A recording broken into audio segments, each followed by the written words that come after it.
Hello viewers, this is Solomon Afolabi, an ICT instructor at Emmakulate System Solutions. I hope we are doing fine. Yes, this is another episode. For those that have not watched my first episode, please endeavor to do so. But if you have, we are good to go.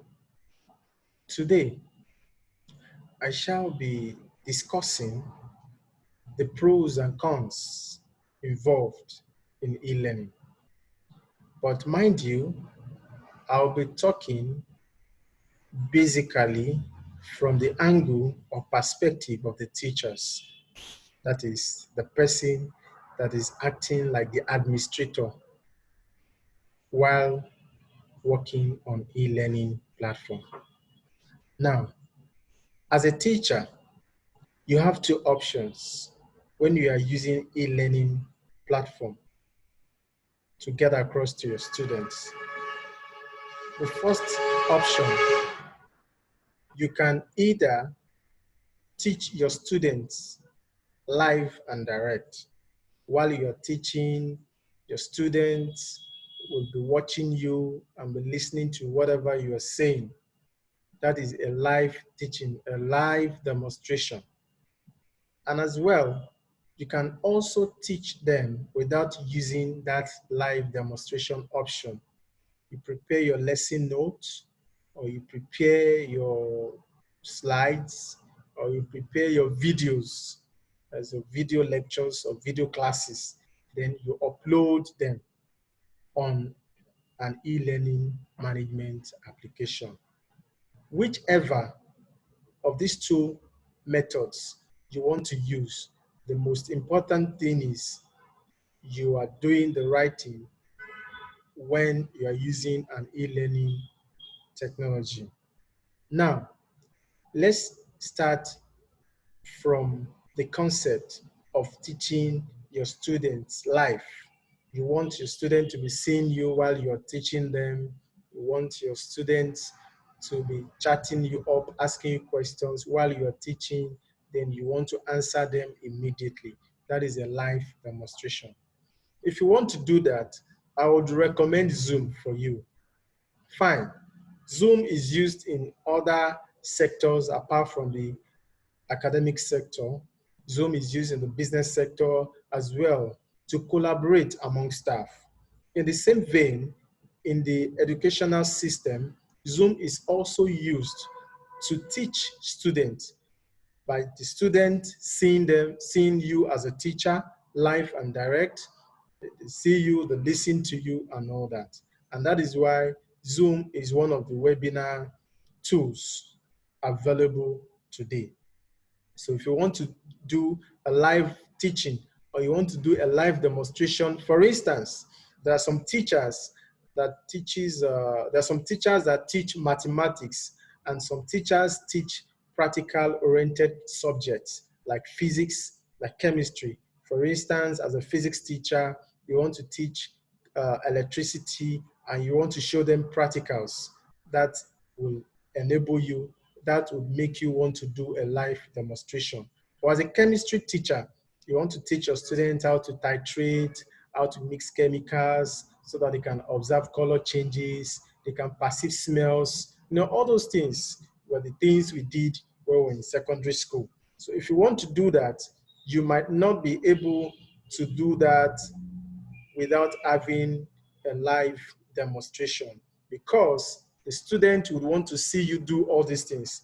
And that is why you, as a teacher, you would want to do a live demonstration. So if you want to do a live demonstration as a math teacher, you want to show your workings, you want your student to see the steps, each of the steps as you're solving your mathematics, then you have to do a live demonstration. And if you want to do a live demonstration, I recommend that you use Zoom in doing that. Then the question that would come to your mind as a teacher, how do you manage your classroom? Just like a conventional classroom, where students would want to make noise, you have to tell them to stop making noise. In the same vein, when you are teaching online, you are teaching live, you're teaching them and they're seeing you, they have students of secondary school age bracket have this tendency to always want to murmur, to always want to make noise, distract other students in the class. But mind you, if you are using Zoom, the same thing will take place, except if you keep them mute. If you keep them mute, and you have to know how to do such settings when you are using Zoom. You have to make sure even if they talk, no one can hear them, and you will not be distracted as a teacher in a class. That is a live demonstration. Then another thing is the second option you have as a teacher when you are teaching your students using e-learning technology is when you are not doing a live demonstration, you are not doing a live teaching. A live teaching means they are seeing you and they are hearing you live and direct as you're teaching, regardless of their location and your location as well. In that situation, since you're not doing, in the second instance, when you are not doing a live teaching, what do? You have the option to record your video tutorials, your video lessons, your video classes, as the case may be. Then after recording your video classes, what you have to do is to upload your video lessons, as the case may be. Then, if you don't want to do a video tutorial, you can prepare your PowerPoint slides. You prepare your PowerPoint slides, then you upload your lecture notes, which you have converted to PowerPoint slides. You upload, then your student would visit any particular e-learning management application which you are using. Then by the time they visit, they have access to these lecture notes. They read, they digest and understand. If they have questions, they still use the same e-learning management application to post their questions. Then you respond, you answer their questions at any point in time. Then after that, you may wish to give them assignments. If you want to give them assignment, you use the same e-learning management application to give them assignment. You post your assignment, then they see your assignment, they solve, they submit back to you. Then one beautiful thing about e-learning management application is this. Can you guess? Okay, let me tell you. You may not guess right. Do you know that using e-learning management application, you are able to grade, you'll be able to grade your student without stress? Because that's one of the questions that might have been running through your minds. How do I grade my student? How do I mark the assignment? How do I mark their classworks? With the use of a very good e-learning management application, you would be able to mark them and grade them as the way you would if you are doing that physically, even though you are doing that virtually. Now, that is that about when you're teaching them, when you're only using the live demonstration. Another good thing about e-learning management application is you are able to organize your students according to their classes and their grades. Conventionally, if you are teaching them physically, if you're a mathematics teacher, for instance, you leave your one class after the period, you go to another class, then after the second class, you go to another class for another period. In the same way, that you have all your students segmented into different classes and different grades, the same way you do that using a very good e-learning management application, all your students are not combined into one group. You segment them, you put them in different classes, and each of the students in each of the classes, they know all the students in a particular group, they are in a class. So if you are sending assignment and you are receiving their answers, you are marking them, you are marking a particular class at a time.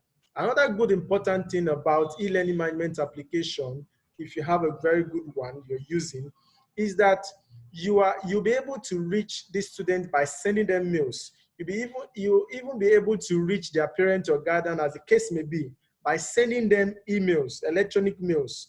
That is another good thing about using e-learning management application system. Please note, a lot of people have been using WhatsApp, all in the name of e-learning management application system. WhatsApp is not an e-learning management application system. WhatsApp is an instant messaging application. I will repeat that. WhatsApp is an instant messaging application system.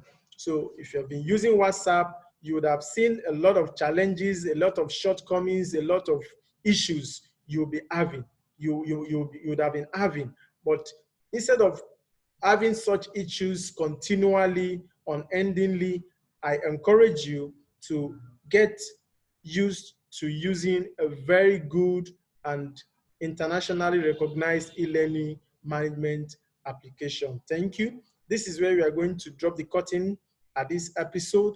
By the time we're coming up with the next episode, we're going to continue from here. Thank you.